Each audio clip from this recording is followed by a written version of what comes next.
All right. Good evening, folks. Okay, we are live and we are working. We've got participants joining. Welcome everybody to our 2020 Financial Aid Night. We are coming to you virtual tonight. I'm Jen Nectarline, College and Career Counselor at Hunterdon Central, and I'm joined by my speaker, who I will formally introduce as we give it just another minute or so here. We've got a nice participant group jumping up here. We're glad to see so many of you giving up your evening tonight to listen in to some information about financial aid. So we will just give it a moment, go over a couple housekeeping pieces, and then we'll get started in just another moment.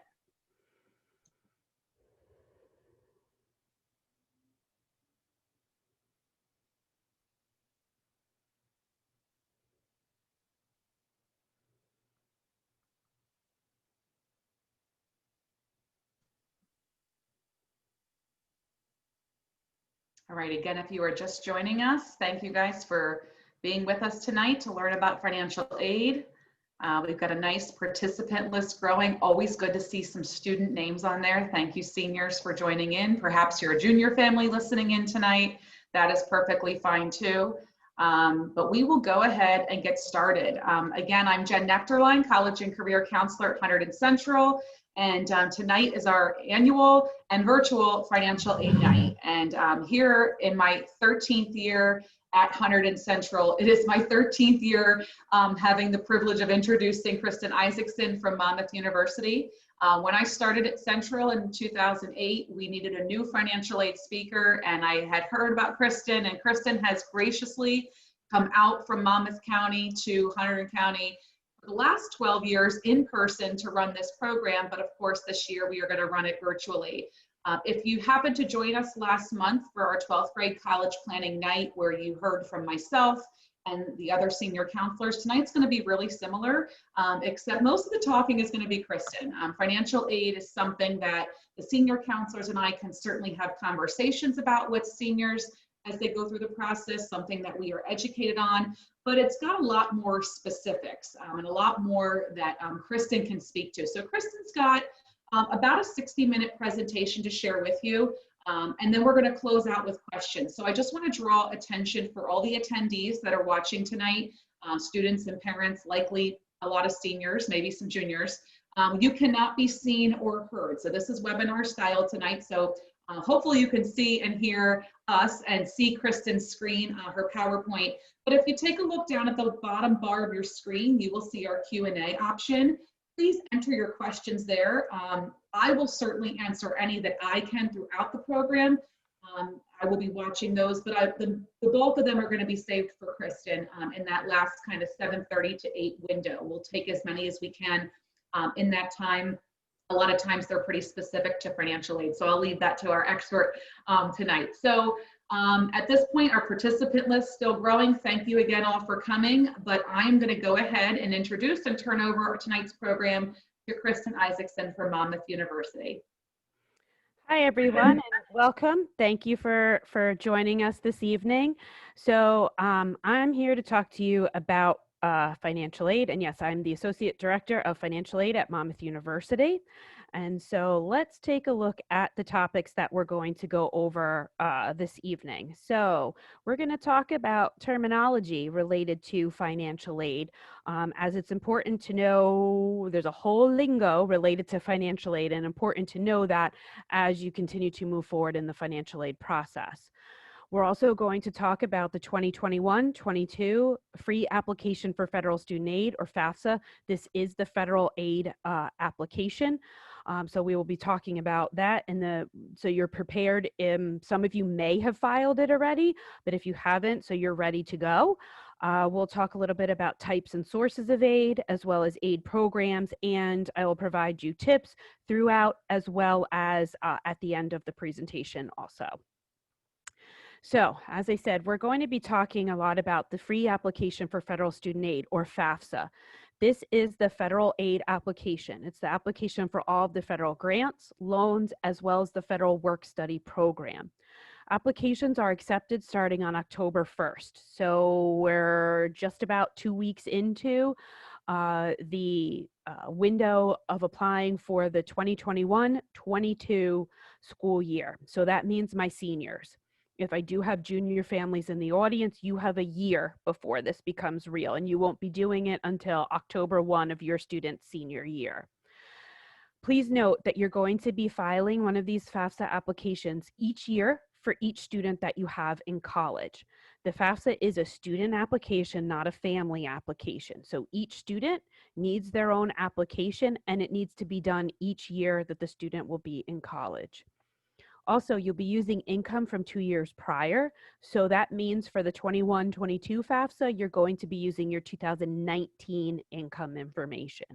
Junior families, if you're looking at the 22-23 application, that's when you'd be using the 2020 income. I do want to point out that Studentaid.gov is your one-stop shop for everything related to federal aid. Through this website, you can read all about all of the aid programs, apply. You can see that across the top of when you get to the screen, when you go to studentaid.gov, you have all these drop-down menus across the top. So you have understand aid. So it's learning about aid. Apply for aid. You can hit that drop-down and click on the FAFSA application. You have also complete the aid process and then also manage loans. So if you do, your student or you as a parent do borrow federal loans, there's resources here to help you when repayment begins. So we do recommend completing the FAFSA electronically. So that can be on a desktop, on a laptop, on a tablet, or on a phone. The main difference with filing on your phone is that you'll want to download the My Student Aid mobile app. It is free for either Android or Apple, and you have all the same capabilities through the mobile app as you would sitting down to a computer. So you can save, you can complete and submit the FAFSA. You can use the IRS data retrieval tool, which means downloading the income information into the FAFSA directly from the IRS. You can also track your progress. Another thing is that you can start and stop on different devices. There's something called a save key that you would set up. Once you start, it's only used until you complete the application, but allows you to stop and then start again and not have to start from scratch. So I will be showing some screenshots later in the presentation. Please realize that they are from the website versus the mobile app, but you know, you'll get an idea of what things do look like, and if anything else, the mobile app may be a little bit simpler to see when you're in the mobile app versus online. So we're going to complete this application, the free application for federal student aid, or FAFSA.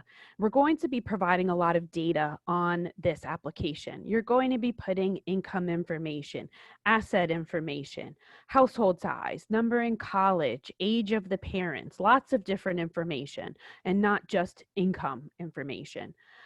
All of this data is going to be run through a federally mandated formula called the federal methodology. And the federal methodology basically evaluates all students, all dependent students the same way and all independent students the same way. So it's a way to evaluate all students in the same fashion. And when this formula is applied to all of the data that you put on the FAFSA, it gives us a number. And that number is called your expected family contribution. So again, you're going to be providing data on this federal aid application.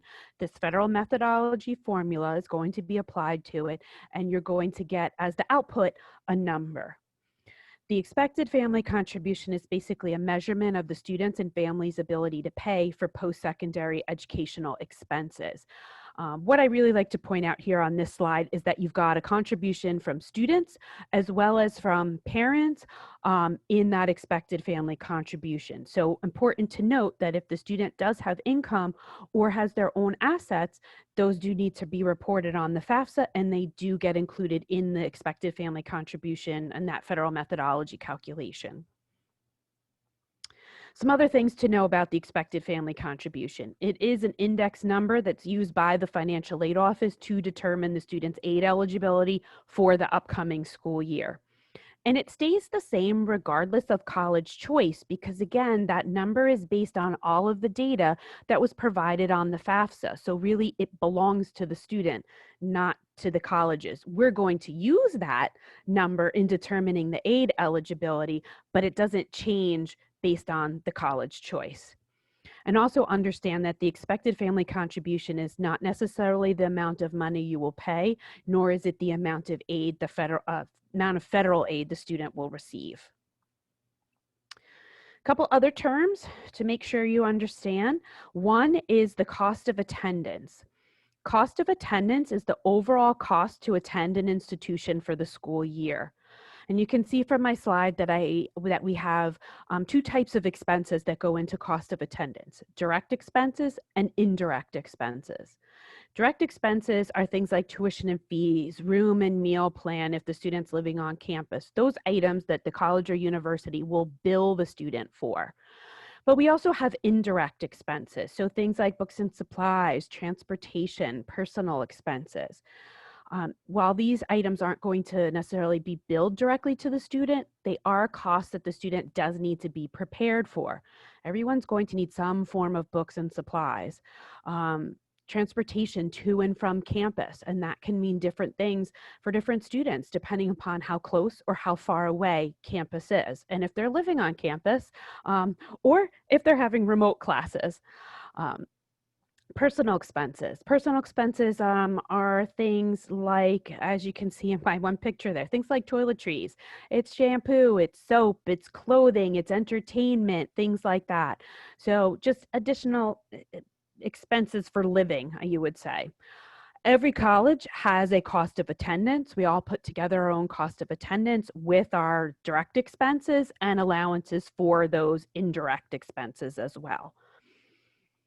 And last but not least for our terms, financial need. Because as you read about financial aid and different types of aid, you may see that some aid, it says that this program is need-based or requires financial need. So we have to determine who has financial need and for how much. And so the way that we do that is we take the cost of attendance, so the overall cost to attend that institution for the school year. We subtract from it your expected family contribution, that number, that index number that you get from filing your federal aid application, and that gives us your financial need. Let's look at it with some numbers, so kind of makes it a little bit more realistic. So let's say your student's looking at two different schools. My first school has a cost of attendance of $40,000. In my example, I made the EFC $15,000. That gives me $25,000 in financial need at the first institution. But my student's also looking at another school, a little bit more expensive, cost of attendance of $65,000. The EFC stays the same at $15,000, leaving $50,000 in financial need at that second school. So again, in real life, what does that mean? So at the first school, I can get up to $25,000 in need-based aid, and at the second school, up to $50,000 in need-based aid if it's available. Not every college and university across this country can guarantee to fulfill 100% of the financial need of all of its students. You can Google colleges that fulfill 100% of financial need. And you can get a list. Those schools that can't fulfill 100% do the best to fulfill as much of the financial need of all their students as their funding allows. Okay, so part of this is a term and a tool, I would say, a net price calculator. Every college has to have a net price calculator on their website. And it's a way to get an early estimate of the student's aid eligibility at a particular college. You do have to complete a net price calculator for each college for which you're interested. There is no one site and enter your information one time. You do have to do it with each individual college. But it can be incredibly helpful to get that early read on the student's estimated eligibility. You will have to provide some estimated or some income information. It's possible, depending upon the school and the net price calculator that they use, if you filed your FAFSA already, you may just be able to enter that expected family contribution. And then Once you've entered everything it asks for, it's going to give you an estimate of both the student's aid eligibility and will also give information related to cost as well for that particular institution. The link that I have at the bottom of the screen, the collegecost.ed.gov/net-price, you can go to that site and it's a little bit easier to access all of the college net price calculators. Again, it's not a place to enter your information one time. You will still have to go out to each college, but this cuts down on having to search the individual college's website for the net price calculator. It'll take you directly to their net price calculator. So I do strongly encourage you to use that as it can be a very helpful early read. So we want to get to complete our FAFSA, and there are some things that you need to know before you go online to complete it. One of those is a way to sign off on the application since we're doing this electronically. So in order to do that, we need something called an FSA ID. The FSA ID is a username and password that is the legal signature on the FAFSA. Both the student and one parent need an FSA ID. That is key. Student and one parent need an FSA ID. Both of you have to sign off on the FAFSA. If only one of you does, it will not be processed. Also, when you're setting up the FSA ID, it's going to ask for email address and mobile phone number. Please make sure that when it's the student's FSA ID, we're entering student email address and student mobile phone number. Parents, when you're doing yours, you're entering your email address and your mobile phone number. Why? We can't have duplicates. The email address and mobile phone number can be used later on if you forget either your username or password, and so they can't have the same number, same email being used to retrieve the information. So just keep that in mind. Everybody does their own thing related to the FSA ID. If I have parents out there who've already completed a FAFSA for another student, you do not need a new one if this is student number 2. The FSA ID is yours, so you can use it as many times as you need to for as many students as you'll have in college. And parents, if you decide to go back to school yourself, you can use your FSA ID to sign off on your own FAFSA. So you just need to get it the one time, and then that's good for all the students that you'll have in college. So when we go to complete our FAFSA, if we're going online, it's called FAFSA on the web. There is I put the direct link there on the bottom. Main thing is, as long as you can get to Studentaid.gov, you'll be set. You can just click from the drop-down menu that'll be up at the top to apply for aid, and you'll be able to click on complete the FAFSA. What you'll want to know is that since you're new to the FAFSA process, you're going to click the Start Here button. After you get the application completed and you do need to come back and correct anything, I hope not, but if you do, then you become a returning user. If you need to add on another school, we'll talk about this because the FAFSA can only hold 10 schools at a time. We'll talk about it a little later, but then when you go back in, you hit the login instead of the Start Here because now you're returning once you've completed the application. And now I'm going to show you when you're on the FAFSA on the web, what the screens look like when you're in the application itself. So up here across the top, this is where you're tracking your progress. Any section that has the green circle with the check mark reflects the sections that you've completed.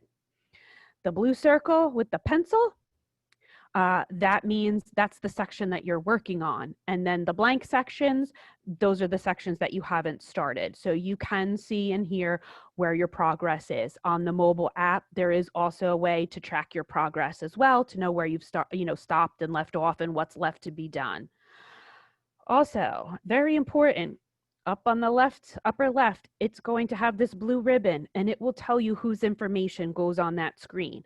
So, and as you can see here, it says parent information. So anything that goes on this screen should be parent information. I'm going to show you what it looks like for student information, but it's very important that we're putting the right person's information on the right screen. Parents, if you're going to sit down and fill this out, what happens is you can get through the demographics, but when you get to the income portions, you forget who you are. And what happens is, parents, you enter your income in the student section, and then you also enter it in the parent section. What does that mean? It means then you've made your student and you earn the same amount of money. That would greatly affect a student's aid eligibility. So again, please make sure you're putting the right information on the right page. And in general, when you're in the FAFSA on the web, anything that's referring to you and yours, unless it says otherwise, refers to the student. So keep that in mind. I know that someone has raised a hand, but I'm going to have to hold the questions to the end. I'm sorry. No problem, Kristen. Okay. I'm answering some and doing some chat, but we're going to save them for the end. No Okay. worries there. All right. Sorry about that. No worries.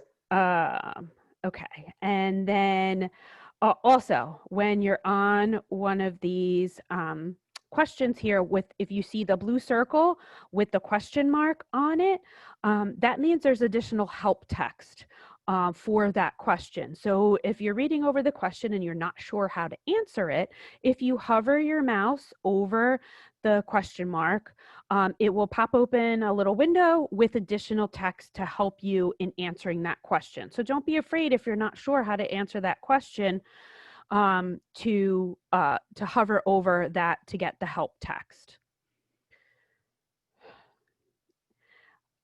Okay, so this is what the screens, again, just wanting to show you that when we're looking for student information, that here it will say student information. So make sure that, again, when you're on that student page, that you will be entering information as it refers to the student. Okay. So we also want to make sure that our student is eligible to complete the FAFSA. So let's review the general eligibility requirements. For students, they do ultimately need to earn a high school diploma or its equivalent. There will be a space on the FAFSA to list that your student is getting a high school diploma and to name their school, their high school on it as well. In order to be awarded aid, the student will ultimately need to be accepted for enrollment in an eligible program. So what that means is, please certainly go ahead and get the FAFSA completed as early as possible, but ultimately the official award offer from the financial aid office can't be sent out until after the student has been admitted to the institution. Students do need to be U.S. citizens or eligible non-citizens. They also need to have a valid social security number, and if required, they do need to be registered with Selective Service or use the FAFSA to register themselves. What is Selective Service? This is registering for the draft. This is done between the ages of 18 and 25. If your student isn't old enough at the point of completing the FAFSA, that's fine. They just do want to make sure that at the point that they turn 18, that they do register with Selective Service, as it is a requirement of both federal and state aid. Okay, so let's kind of take a look at the sections on the FAFSA so that you're prepared with the information that's going to be needed and have an idea of, I'm going to try to review some of the stickier questions to help you out and make sure that you'll have a successful completion of the application. So the first part of the FAFSA is the student demographic information. So things like the citizenship status, the student's marital status, their state of legal residence, if they've been convicted of possessing or selling illegal drugs, the Selective Service registration, highest level of school completion by the parents. So again, all student demographic information. Then we have a section that is the student's dependency status. So what does this mean? This is going to determine whether or not the student is putting parent information on the FAFSA. So we're going to review all these items. I have them on this slide and the next slide. With the dependency status, the way that it works is if none of the items that we review apply to the student, they'll be putting parent information on the FAFSA. If one or more applies to the student, then they will not have to provide parental information and they will be considered an independent student. So as we go through these, you can be thinking in your head, whether the answers that your student would be uh, giving for these items. So, was the student born before January 1, 1998? Is the student married? Is the student serving on active duty in the U.S. Armed Forces? Is the student a veteran of the U.S. Armed Forces? Since turning age 13, were both parents deceased? Was a student in foster care? Was a student made a dependent or ward of the court? Is the student an emancipated minor? Do you want to make you aware that for New Jersey residents, emancipation only applies to child support. So if a student in New Jersey or a child in New Jersey is emancipated, it means that someone no longer has to pay child support. That does not meet the requirements for the FAFSA. So everyone who's a New Jersey resident should be answering no to the emancipated minor question. Is the student in legal guardianship? So with regard to legal guardianship, we used to have a lot of mistakes on this question, but they have fixed some of the wording on the question to make it a little bit better for students to understand. We would have students say, yes, they were in a legal guardianship. Their parents are their legal guardians, but legal guardianship for FAFSA purposes means that the guardianship is no longer with the parents and it's with someone else. So we just want to make sure that if, particularly if students are filling it out, that they do answer that appropriately. Is the student working on a master's or doctorate program? Does the student have children who receive more than half of their support from the student? Students, do they have dependents other than children who live with them and receive more than half of their support from the student? And is the student homeless or at the risk of being homeless? So again, if none of these items apply to the student, they'll be putting parental information on the FAFSA. If at least one item does apply to the student, then they will not be providing parental information on the FAFSA. I know that some of the questions sound a little strange for a 17, 18-year-old, but realize too that the FAFSA is an application for everybody, 17 to 107, whether you're getting an associate's degree or a doctorate degree. So, parents, think of yourselves. If you decided to return to school, the way that you would answer these questions would be much different from the way that your student would. So keeping in mind that it's one application for everybody, that's why some of the questions do sound a little bit strange for someone that might be 18 years old. Okay, so we're moving on to the parent section of the FAFSA. So parents, I do want to give you some information and some things to be prepared for. So in the very, very, very beginning, I mentioned that the 21-22 FAFSA is going to be completed with 2019 income. It's income from 2 years prior. So that is correct, and that is the way the income information is reported. That's the tax year that we're using. However, there are some questions on the FAFSA that are as of the day you complete the application. One of those items is parent marital status. So it's as of the day the FAFSA is completed. And parents, you'll have a choice of never married, unmarried, both legal parents living together, married or remarried, divorced or separated, or widowed. So those are your choices as far as the answers are concerned. So I want to review some of these statuses so that hopefully everybody understands who is a parent for the FAFSA purposes. So my student's name is John. He lives with both of his legal parents who are married to each other. Great. Marital status is married, and he's going to fill in income information for both parents. But let's say John's parents get divorced. John remains living with his mother. So when they go to complete the FAFSA, the marital status is now divorced. And he's only going to put his mother's income information on the FAFSA. The way that the FAFSA works is that when parents are divorced or separated, the parent that goes on the FAFSA is the parent that the student lived with more during the last 12 months. So again, the parent that the student lived with more during the last 12 months. And since generally outside of a leap year, we have an odd number of days in the year, I would say for the most part, students are with one parent more than the other. It does not matter what your divorce decree says with regard to college costs. It doesn't matter who claims the child on a tax return. The FAFSA is using the custodial parent for the parent information. Now, let's give one other example here. Let's say John's still living with his mother, but now she marries somebody else. So now the marital status is going to go back to married or remarried. Now she's married to somebody else. So her marital status is now remarried. And when they complete the FAFSA, income information for both his mother as well as the step parent will go on the FAFSA. Step parent information is required on the FAFSA. It's not, a step parent is not required to pay that child's education, apply for a loan for that child, but their income information, their income is part of that household and will go into that expected family contribution calculation. Parents, also be prepared. You're going to be asked the household size. So your household size always has one or two parents, depending upon the marital status. There's always at least one child, the child you're completing this FAFSA for.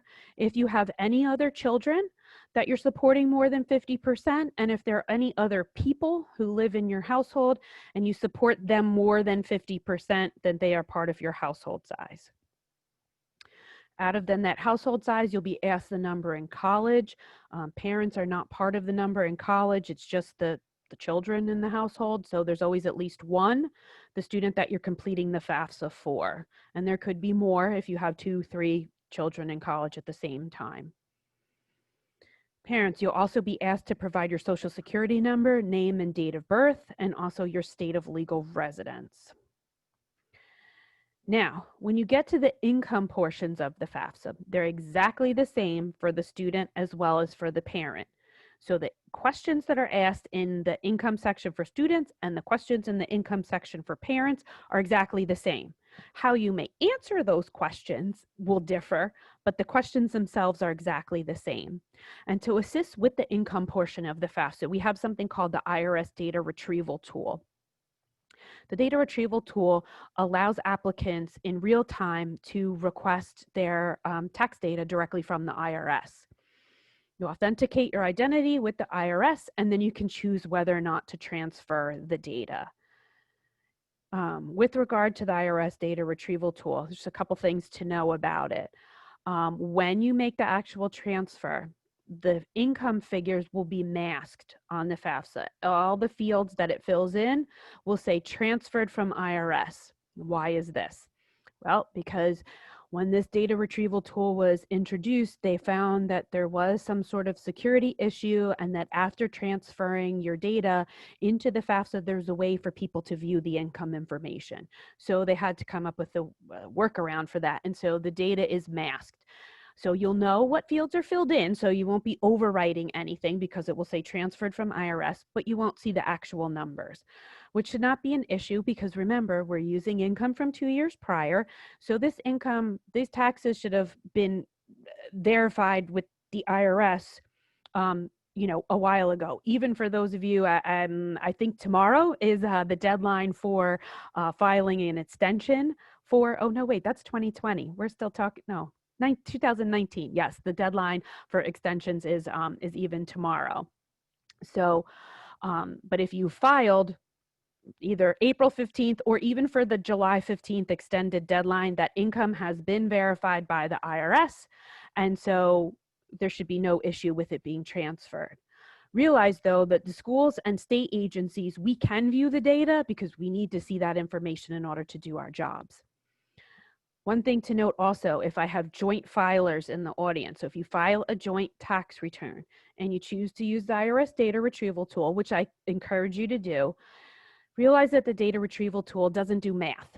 So when it comes to entering the income earned from work, that does have to be entered for each of the parents separately. on a tax return, all of your wages and income, it's totaled together. So the data retrieval tool doesn't know how to split out that income information. So just make sure that you do enter that and enter it correctly, because not doing it right can affect the student's EFC. So important to make sure that you are entering it, making sure that you do enter it and then enter it correctly. And also, finally, when you go to do 2020 taxes, don't update the FAFSA. Please do not.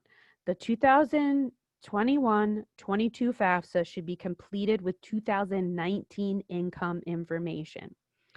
If there's been a change in your circumstances in 2020, that can be addressed by the financial aid office. I have more information on that toward the end of the program. And that's something that the financial aid office would do. But please do not go back into the FAFSA and make changes to the income information. Okay, so finally, we're getting to the last portions here of the FAFSA. You may be asked questions about your assets. And assets, like the marital status, are as of the day the FAFSA is completed. If you're asked the asset questions, you're going to be asked, what do you have in cash, savings, and checking accounts? So that's pretty easy. Just add up what you have in all the accounts and enter that onto the FAFSA. You may be asked for your investment net worth. So investments, we've got a lot of things that count as investments. So what I like to talk to everybody about is the items that are not counted as investments, because the list is a lot shorter than the items that do count as an investment. So if you get asked the asset questions and have to provide an investment net worth, please keep in mind that excluded from investments are the home that you live in. So if you live in a single family home, you're in a condo, townhouse, apartment, no portion of the home is rented out, then you do not have to report your home as an investment. If you have life insurance, the value of the life insurance does not have to be reported as an investment. Third thing, because there's three things. Third thing is how much you have saved in your retirement accounts, whether that be a 401k, a pension fund, an annuity, a non-education IRA, whatever it may be, whatever is saved in the accounts does not have to be reported as an investment. So again, we have three things that do not count as investments for FAFSA purposes: the home you live in, the value of your life insurance, and how much you have saved in your retirement plans. Basically, everything else is an investment. So for instance, if you own stocks or mutual funds outside of your retirement accounts, those would have to be reported as an investment. If you own other property outside of the home you live in, whether or not you rent it out, if you have a piece of land in Pennsylvania, you have a condo in Florida, you have a beach house on LBI, any of those would have to be reported as an investment on the FAFSA. If you have money market funds, CDs, bonds, stock options, like basically anything else, all has to be reported as an investment on the FAFSA. One other item that I like to point out with investments is that the college savings plan, so if you have a 529 savings plan, it may need to be reported as an investment. The way that it works with 529 plans is that if the student, it's different from all of the other stuff on the FAFSA and all the way that the investments and whatnot work. So that's why I like to go over it. So what we're looking at with 529 savings plans is we're looking at the ownership. We're only concerned with plans owned by either the student or the parent. Plans owned by aunts, uncles, grandparents are not part of this conversation. Plans owned by the student or owned by the parents. That's what you have to check for: ownership, not beneficiary. And what they're going to be done is if the student is reporting parental information on the FAFSA, all the accounts will get reported as a parental investment.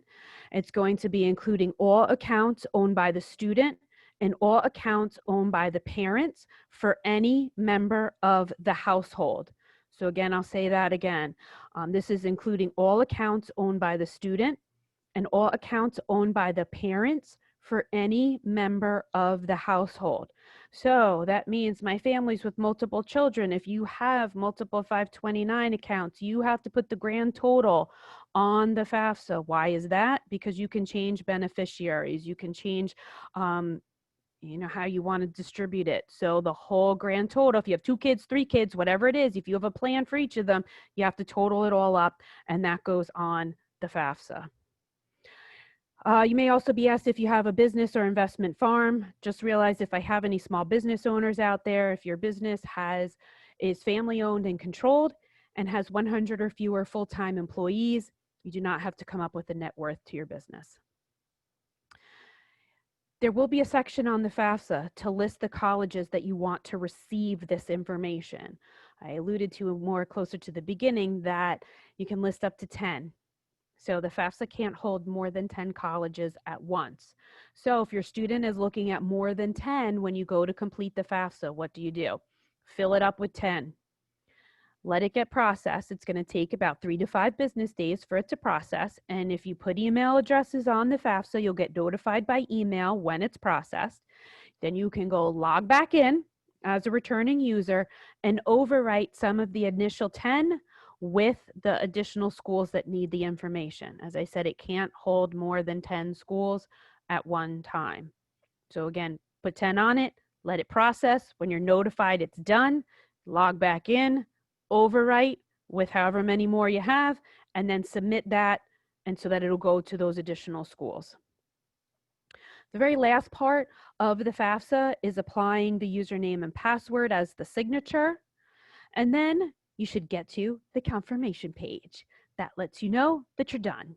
It says congratulations on it and everything. The confirmation page does give you an estimated expected family contribution. It will list out all of the schools that were put on the FAFSA with some information about them.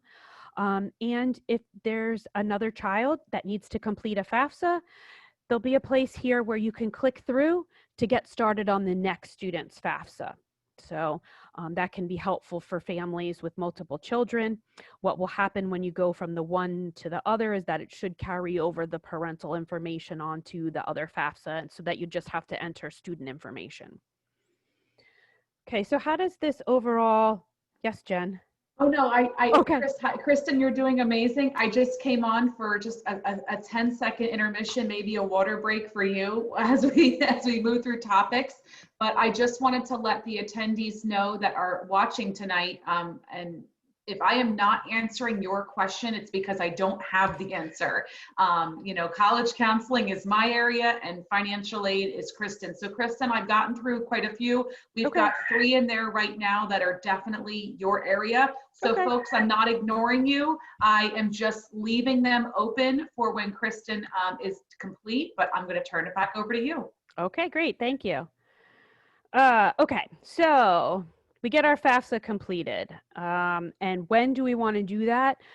You want to check with the colleges that your student is interested in to see if they have any deadlines. And the deadlines can be related to how they're applying for admission. So a school that, if your student is applying early decision, that can mean an earlier deadline for completing the FAFSA. So just make sure that you get the FAFSA done by the earliest deadline established by any of the colleges your student is interested in attending. Every school is going to ask for the FAFSA. Some may ask for additional applications. So you want to make sure, check with the schools, do they need anything else from you? Some may ask for something called the CSS profile. This is an application put out by the College Board. It is different from the FAFSA, and it does cost money because the FAFSA is free.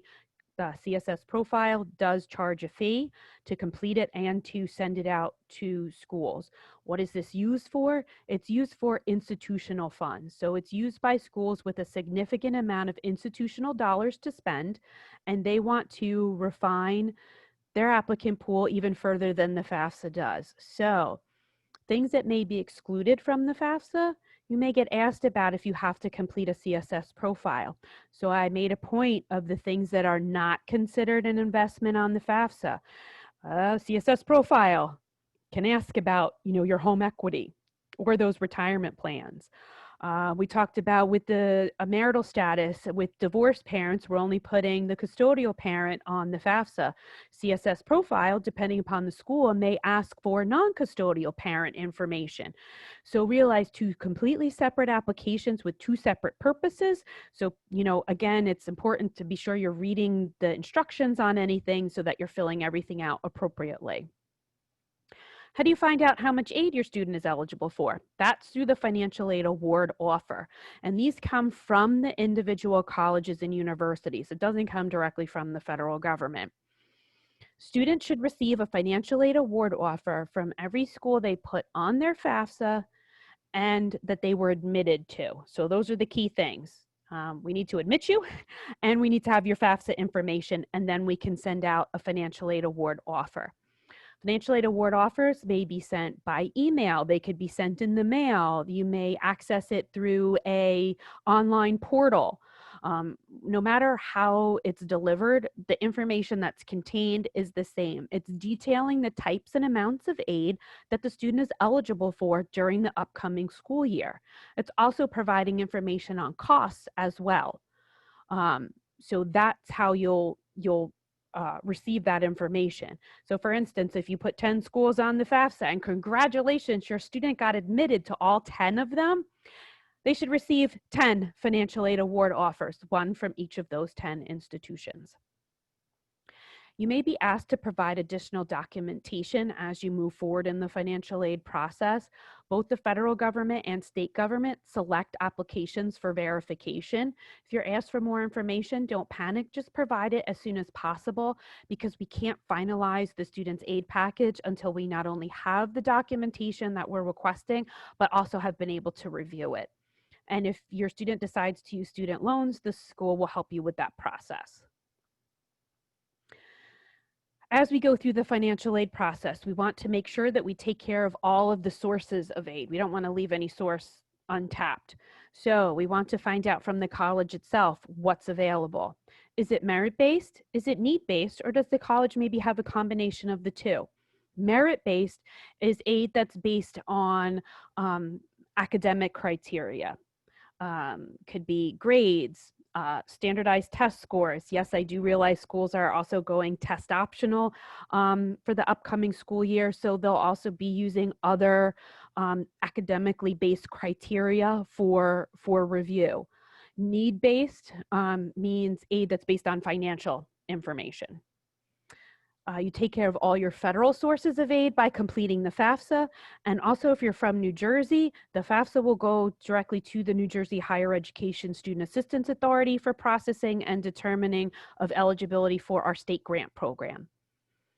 We also want to make sure that we're checking into some other, maybe smaller, more targeted sources for aid. So things like athletic scholarships, outside scholarships, which are scholarships from sources outside of a college or university. This is where your counseling office can help. I'll talk a little bit more about it in a couple minutes. Veterans benefits. If I have any veterans in the audience, you may be able to transfer your education benefits to your dependent. Students going to school where they're going to live on campus may be able to be a resident assistantship maybe a resident assistant after their first year. This is where they're supervising a floor of students in a residence hall, and generally that comes with some funding toward room and potentially meal plan. There are also tax credits for higher education. If you'd like to find out what's available, I do recommend taking a look at IRS Publication 970, which is Tax Benefits for Education. This will review all of the tax credits and benefits that are available related to higher education costs. Certainly talk to your tax professional, and even if your tax professional is like TurboTax, it will calculate your eligibility for these different types of tax credits. When you're reviewing all of those financial aid award offers, you got all those 10 award offers, so you're taking a look at them. It's important to understand what they're saying and what the types of aid are that are listed on it. So realize if you see anything that says a grant on it, that's free money, so it does not have to be repaid. Grants are generally based on financial need. Federal work study. Again, the FAFSA is the application for federal work study. It is a way to earn money while you're in school. Loans, borrowed money. And so anything that you see that says loan on the end of it does have to be repaid. And then scholarships, on this slide, it calls it earned money. It's not necessarily that you're working for the scholarship, but you worked hard to either get good grades or in your talent or something else to earn that scholarship. But realize that scholarships do not have to be repaid as well. So anything that says grant or scholarship after it, that's the free money. That's the stuff that we really like. After the program is over, I'm going to be giving Mrs. Nectarline some additional resources for you that she'll be posting online. One of those resources is going to be a handout with all of the federal aid programs on it. So all the grants, loans, and the federal work study program, so that you can take a look at that. It can also be found at Studentaid.gov as well. But the federal government, the main grant program is something called a federal Pell Grant. It's awarded to both full and part-time students, and for the most part, what you qualify for at one school is what you would get at another school. The maximum for this year is a little over $6,000 at full-time status. The first of my acronyms on this page, the Federal Supplemental Education Opportunity Grant. This grant is generally awarded to students who are also receiving the federal Pell Grant. What is different is that with the Federal Supplemental Grant, the funds can run out. Schools that have the money have a limited amount to spend, and so that's why the deadlines are really important, because if you file your FAFSA after a deadline, and even if you qualified for this grant, if the school ran out of money, they don't have any to award you. If I have any prospective teachers out there, the TEACH grant is for students interested in teaching in high need subject areas in low income districts. From the state of New Jersey, and I gave you their website there, FSA.org, the tuition aid grant, or TAG, is the state's main grant program. This is a need-based grant program for New Jersey residents that remain in New Jersey for college. The NJ STARS program is for students in the top 15% of their class to go to their local community college and have the tuition and required fees paid for. If the student successfully completes the NJ STARS 1 program, they can potentially move into NJ STARS 2, which provides up to a $2,500 scholarship that can be used at any of the four-year institutions in New Jersey. The key with NJ STARS is that you have to do STARS 1 before you can do STARS 2. So you do have to do the community college prior to then going on to the four-year institution. The EOF program, the Educational Opportunity Fund, that is a program for both academically and financially disadvantaged students. If you're interested in that program, again, only at New Jersey institutions, I would recommend to reach out to the EOF office at the institution your student is interested in. So we want to talk about the outside grants and scholarships. So make sure that you're covering all your resources for additional grants and scholarship, always thinking local and global. So for local resources, you're using your counseling office's resources for local awards. But then you're using the web for a more global reach. The two websites that I provided on the screen there for you, fastweb.com and scholarships.com, they're both free search engines. You don't have to pay. Please don't pay to search scholarships, databases, apply for scholarships. There's so much out there that's free that you really don't need to be paying for anything. So the ones that I gave you there, fastweb.com and scholarships.com, they're both free to use and both legitimate. Employment. So again, we have the federal work study program. Kind of what is that? It is a program where students can work on campus and at community service locations as well. Again, the FAFSA is the application for federal work study, and if a student is eligible for it, it would be listed on that financial aid award offer that the school sends out. If the student isn't eligible for the federal work study program, you can certainly ask at the college, is there some other way that the student might be able to work on campus? And if all else fails, an off-campus job is certainly an option as well. So we've exhausted all of our scholarships and grants, but we still need some more money to make our students' first choice college a reality. So what might our options be? Well, we do have some loan options. The Federal Direct Loan Program is a loan program for students. So a student is the borrower of the loan. There's no credit check involved, no cosigner involved. The funding comes directly from the federal government. With the Federal Direct Loan Program, though, the amount a student can borrow each year is limited. So in the first year, it's $5,500. But in their second year, they can borrow $6,500, and in junior and senior year, they can borrow $7,500 a year. So it does become quite a bit of money when you pull it out for the 4 years. If you find you need, you use that, you exhaust those funds, but you still need more, what options do you have? There is the Federal Parent Plus loan. This is a credit-based loan for parents. So a parent is the borrower, parent is responsible for repayment. The private education loans are offered by various banks, lenders, credit unions. They are credit-based as well, but generally allow the student to borrow with a credit-worthy cosigner. With either the Parent Plus or a private education loan, you can borrow enough to cover the remaining balance for tuition, fees, room, meal plan, and you can also borrow for those indirect expenses that I talked about during cost of attendance. So that means if you wanted to, you will have to repay it, but you could add in money to a loan like a Parent Plus or private education loan for books, for transportation expenses, personal expenses. Not necessarily financial aid, but a financing tool may be a tuition payment plan. So you might want to talk to the school to see if they have a tuition payment plan. It's not a loan, so there's no interest. However, there may be an enrollment fee.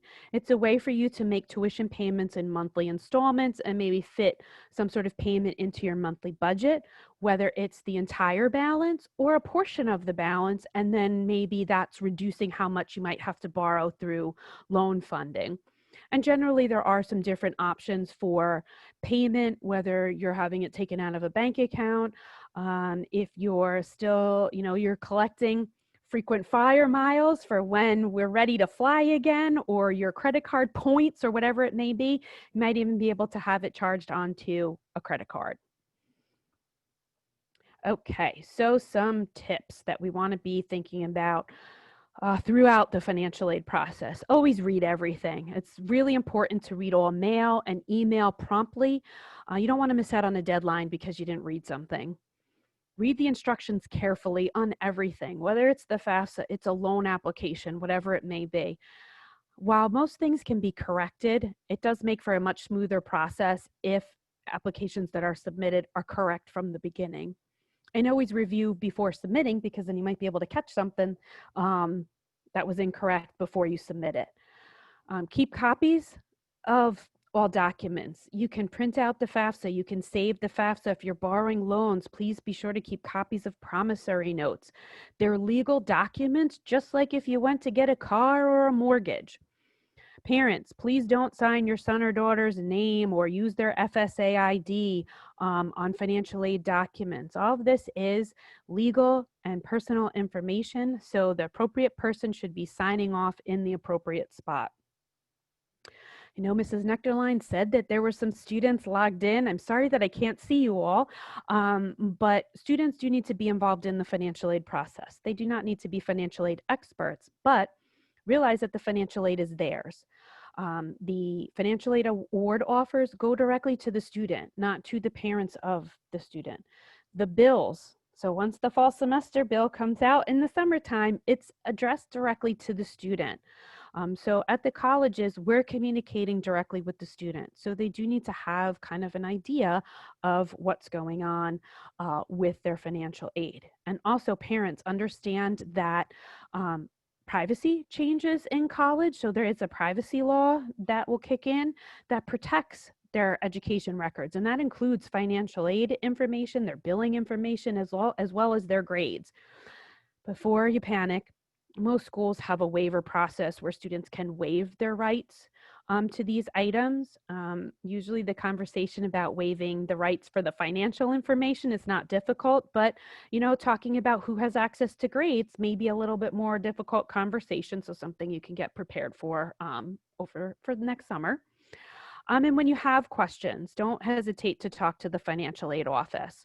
Um, this is what we do day in and day out. We know how our school's process works.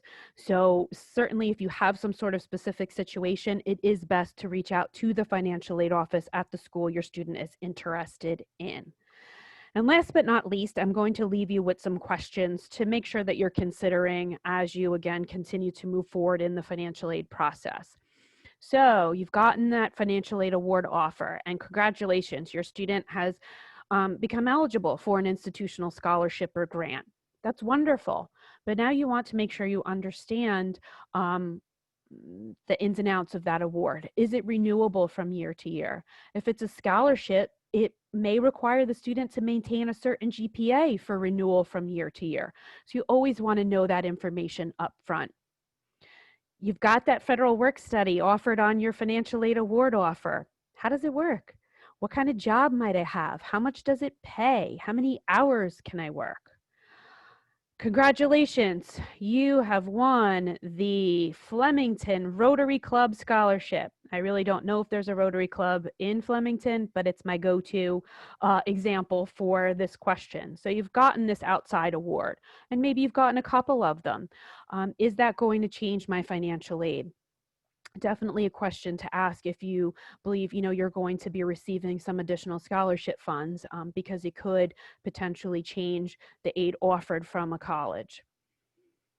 You decided to borrow a Parent Plus loan and you included money in it for books. Is there a way to use that directly at the university's bookstore to pay for those books? You don't have to put cash out. What are those options? And if there has been a change in circumstances, even under normal circumstances, you'd be completing the FAFSA for 21-22 using income from 2 years prior. Even without COVID, life happens in that time. But now that we've thrown in this pandemic as well, we understand that there have been job losses, or maybe loss of some other benefit you were receiving, or some other change in circumstance that you might have had. That can be addressed at the financial aid office. Like I said earlier, please don't go changing the FAFSA. If anything will be changed, it will be done by the financial aid office with the documentation that you've submitted to us. So any change in circumstance you might have, it does have to be documented. And then the financial aid office will recalculate your income and we'll enter it onto the FAFSA and reprocess it and see if that makes the student eligible for any additional aid. To give you an idea of documentation that might be needed, let's say there was a job loss. So what we're trying to get at is your income for 2020. So what we would most likely want is a pay stub from your last pay stub. So if you worked from January to mid-March, we would want that last pay stub. If you were receiving unemployment benefits, we'd want the unemployment stub so we know how much you were getting, and so we can tell when did you apply, when will it end, if there was a return to work or not. So if there was a return, or maybe you got a different job, then we would need a new pay stub. So again, anything that we do have to document. And last but not least, I do want to leave you with, like I said, I'm going to give Mrs. Nectarline some additional resources, but these both here are websites. The monmouth.financialaidtv.com is a video library of several hundred financial aid related videos. It is free for you to use. Yes, it's on the Monmouth University website, but you don't have to be a Monmouth student or parent to access it. It's free to anybody. And as I said, there's several hundred videos. It's been updated for the 21-22 FAFSA, and there's basically a video on every section of the FAFSA and goes over the questions that would be in each of those sections. So that can be really helpful. Videos on the loan programs, on every single aid program. So, and they're generally short in nature, maybe at most a minute and a half. So really easy, 3 o'clock in the morning, you got that burning question, check and see if there's a video that can help you with it. And then also Studentaid.gov/resources. This is the federal aid webpage, but the resources page, they have compiled all of their resources, all of their handouts, booklets, webinars, graphics, videos, all in one place on that website. If any of you are so excited tonight that you would like to do the EFC calculation by hand, you can do that. If you go to studentaid.gov/resources, you can print out the paper and you can do your own EFC calculation if you'd like. But on top of that, lots of other great, I use this website almost every day. So, so it's a great resource for, for everybody. Thank you to those of you that made it to the end of the presentation. We're going to move into the Q&A section. Usually when I'm live, this is when I let people, I say, okay, you can leave the auditorium, but please be quiet when you do so. Today, we don't have to worry about that. I won't even notice if you're gone. But please stay on if you want to hear, the questions that we have. There's still time to ask questions in the Q&A if you would like to. Awesome. Thank you, Kristen. I'm going to take a breather. You did amazing. And thank you all. There's such a great group tuning in tonight, which just goes to show obviously how important this topic is for so many. Just a couple things that I took notes on while Kristen was talking that I'm sure either students or parents tuning in tonight will have to ask. And again, if you're just tuning in, I'm Mrs. Nectarline, College and Career Counselor. Kristen spoke to scholarships. We offer a very robust local scholarship program at Hunterdon Central. One that we are so fortunate we kept intact through the last spring that we went through. When we got out of school in March, we were right in the middle of getting ready to collect applications from seniors for over 90, and I said 90 different local scholarships. So when Kristen spoke to places like the Flemington Rotary, yes, there absolutely is a Flemington Rotary Club that is incredibly generous to our students. So we managed to run that program through an entirely virtual means. We had virtual Zooms to present awards, and we put together a virtual awards night. So that will absolutely run. That kicks off each year in February. And no matter what our situation is in February of 21, I have full intentions of running it at that very same time and releasing those scholarships at that time. So stay tuned for February of 21 for local scholarships. At that point in time, some students know where they're going, but the vast majority are still working through decisions. Local scholarships, the whole program itself is about a $150,000 program. And so some scholarships are $500, which is a great asset to books. Some are $5,000. So it all depends. They're all from the local Hunterdon County community and so generous, all these donors. So we have that. We also have on the Hunterdon Central website, if you go onto our website and click on counseling, go down to college and career, you will come to our scholarship information page. Kristen highlighted FastWeb and scholarships.com. I have those two on there, and I have about 10 other scholarship websites that we really love. Some of them are apps for smartphones.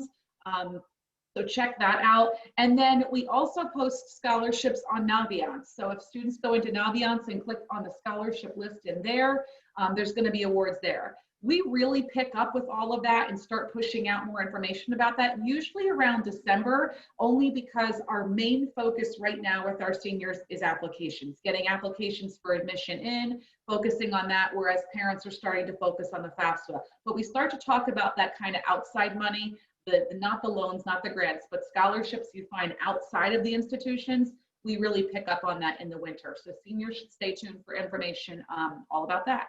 So Kristen, if you take a look in the Q&A, I answered a couple questions, but if you want to just start at the very top, these are the ones that are going to be more your area of expertise. So I'll turn it back over to you. Okay. So, can you still hear me? I can hear you, but okay. I'm not sure if all of our attendees can see the question. So if you just want to maybe repeat it or the gist of it. Oh, I will. Yeah. No, that's fine. That's fine. Something, sure.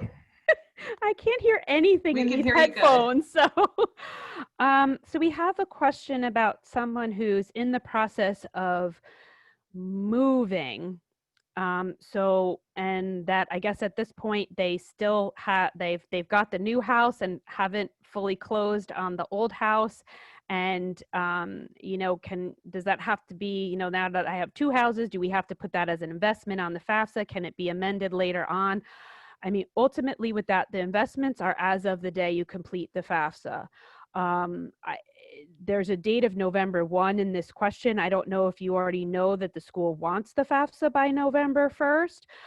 If they don't, then I would say, and you'll be closing shortly thereafter, then I would say certainly if you're not up against the FAFSA deadline, I would wait till the closing happens. And then that way there's no issue.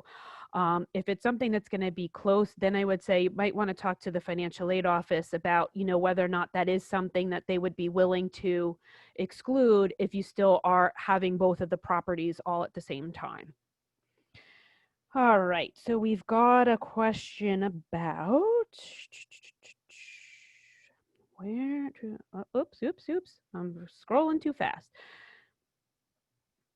Okay, so this is a question about savings accounts that they're in the question. It's joint savings accounts, but we're really talking about the bank accounts that are in a student's name but need a custodian. So some sort of custodial account, uniform, gift to minor, the UGMA or UPMA bank account. So the way that works is that those accounts are actually owned by the student. So however much the student has in one of those bank accounts goes under the student's asset information. Really, because it is their money, the parent is just there as the custodian of that money until the student reaches 18. So it is a student asset. Okay, so yeah, we had another further question. I know these 529 plans mess everything up. So if a student has their own checking or savings account, it should always be put on the student side of everything. If the parent has their own checking savings account, then they put that amount on their in their asset questions. All right, let's see.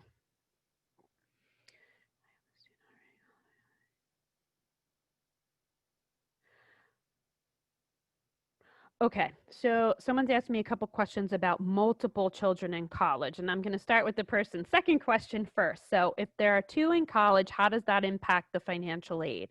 So what will happen when you have two in college is it does reduce that expected family contribution. Ultimately, when all the income information and everything is run through that federal methodology, the very last step will be to divide it by 2 for the number in college. So that means that it could affect the aid for your older child because now their EFC is different as what it had been when they were the only one in college. And then that can also mean that your second student may be receiving some additional aid again while there are two in college, and then it could change later on when the older student moves out of college and then the second one is potentially the only one in college, unless you've got a third one to come in behind that as well. So I'm not sure that they're asking a question about going to, if you have someone in college, to go to their page and add the info of the high school senior. I'm not, if I'm going to interpret this the best that I can. So for each of your students, they need their own FAFSA. So if your older one already has a FAFSA, you're going to need to do a version of that for the 21-22 school year. And I would recommend starting with that student first because you'll have the least amount of information to put in on a returning student, because the FAFSA retains demographic information and really you're just updating the income information. And then you would then, when you're doing that new FAFSA for the older child, you're going to now have as the number in college 2 instead of 1 as you had in the past. And then you'll do the FAFSA for the new one into college and you'll start off right away with 2 as the number in college. So I'm hoping that I answered that appropriately. I think you did, Kristen. That's how I interpreted it. I find myself often reminding families that each child needs their own FAFSA. So I think that was it. If that person's still listening and we didn't answer it, feel free to ask it in a different way again. All right, so we have a question about investments, and if you have an investment that is shared, so a lot of times this can happen with real estate, particularly if you have a parent that passes away and they leave their house to you and all of your siblings. So yes, regardless of whether you're renting out that property, so because this in this specific question, it has to do with real estate. But if there is anything else, yes, you would report that as an investment if they left you stocks or something like that. But as far as the real estate is concerned, you don't put the whole amount. You're going to, let's say there are three of you all together that now own this home. So what you're going to do as far as the investment net worth is concerned, you're going to divide it in three. So 1/3 is yours. And then also if there's any debt owed on the property, so if there is still a mortgage on the property, you'll also want to subtract, 1/3 of that out as well, because with real estate, it's always the net worth. So if there is any debt against that real estate, you do want to make sure that you're subtracting that out. And the FAFSA has you do the math yourself. You just put in what the end result of that net worth is. Okay, let's see. We've got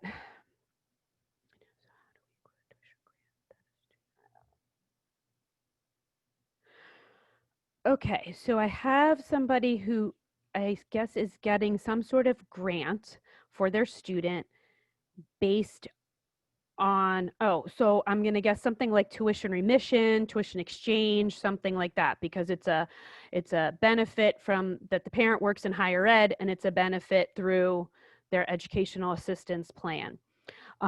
So the only time that grants and scholarships get reported on the FAFSA is if they end up being in excess of the student's charges. And if that ever were to happen, the college would actually send out a 1099 at tax time, because then it would be considered income and you'd have to report it on a tax return. So in general, that usually doesn't happen. I mean, I know I can speak for Monmouth's own tuition remission program that we have for our students, employees, children that go to our school, and then we also have tuition exchange, and none of that exceeds the actual cost. But it's a question for anybody, if you're getting some sort of scholarship, that the Rotary Club did really well and they've got a really big scholarship to give out. The only time that they're reported down the road on the FAFSA is if it were ever in excess of the student's charges. And like I said, you would get the tax information from the university reflecting that that does have to also be reported for tax purposes. Should we complete the FAFSA before application deadline? So if you're checking the admission application deadlines, no, it doesn't necessarily need to be completed before the student applies to an institution or before the admission application deadlines. It should definitely be completed before any FAFSA deadlines established by the institution. So some schools have FAFSA deadlines, some don't.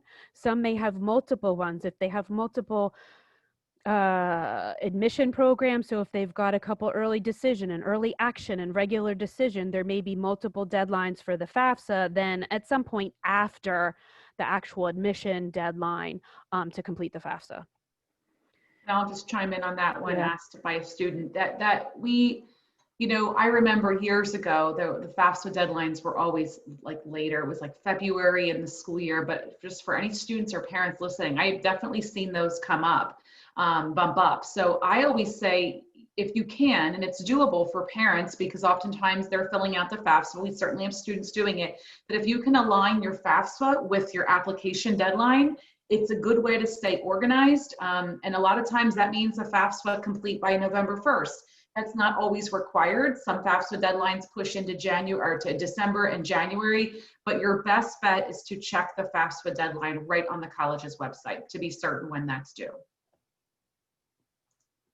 Okay, and now we have a question about an 401k distribution. So here's the thing. If you took a distribution from a retirement plan, whether it's your 401k, an IRA, whatever it may be, if you took that as an actual distribution, yes, it's reported on the FAFSA, and yes, that you had that income and that you had that available to use.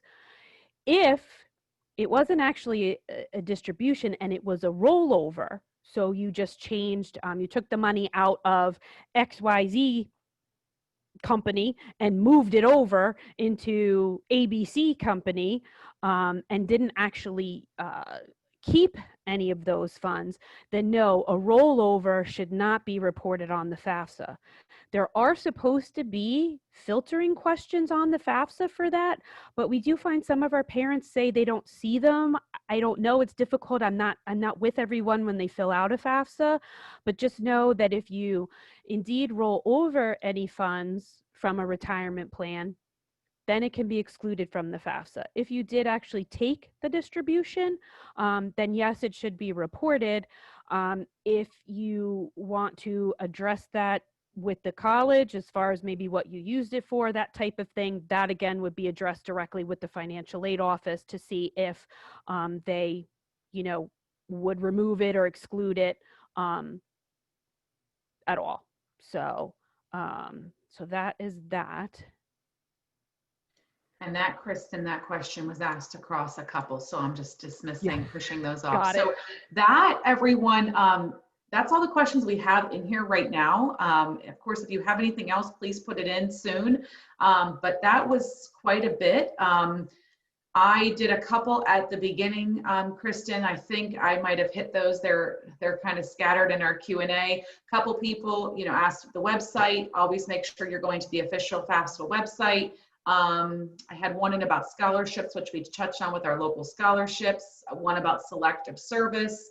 So I think we got to them all, Kristen. Okay. I think Kristen also mentioned, for everyone listening, we have some forms and some updated documents. So we will get those on the financial aid section of the school website. So I mentioned our school website a few times. If you get onto our school website, there's a couple headers right at the top: counseling, college and career, and everything is right in there. And another question just came up here, Kristen.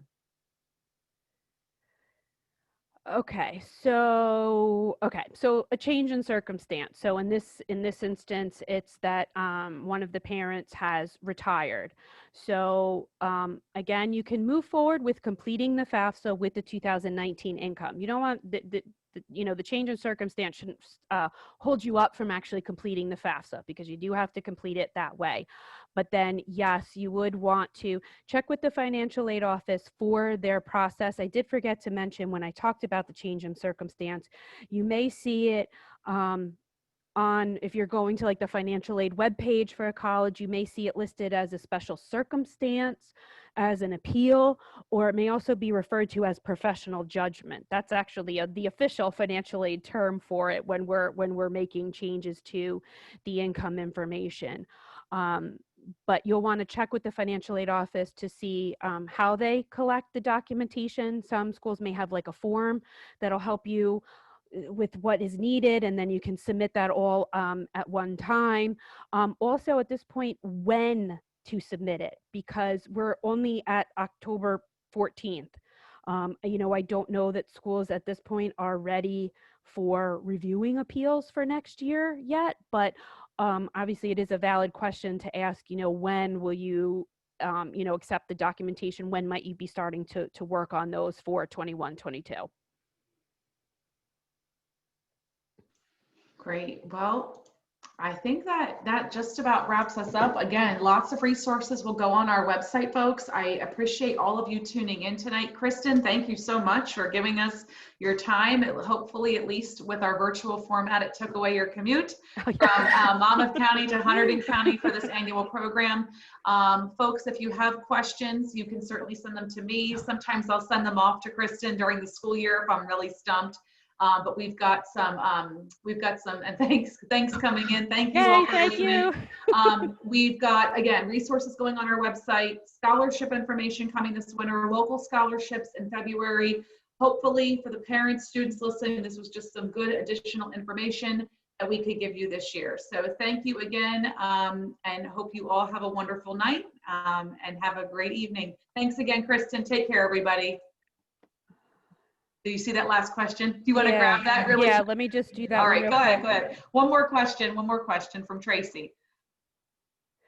So, okay, so Tracy, if both parents are married, yes, even though maybe one parent is only signing off on it, the investments are both of you. So if you both have, if you each have your own checking account, you need to add that together. If you each own stocks independently, add them together. So yes, it still should be added together, even though only one of you is actually, putting in the information. Awesome. All right. Thanks again, Kristen. Thank you all so much for listening. Everybody have a great night. Bye, thank you. Take care.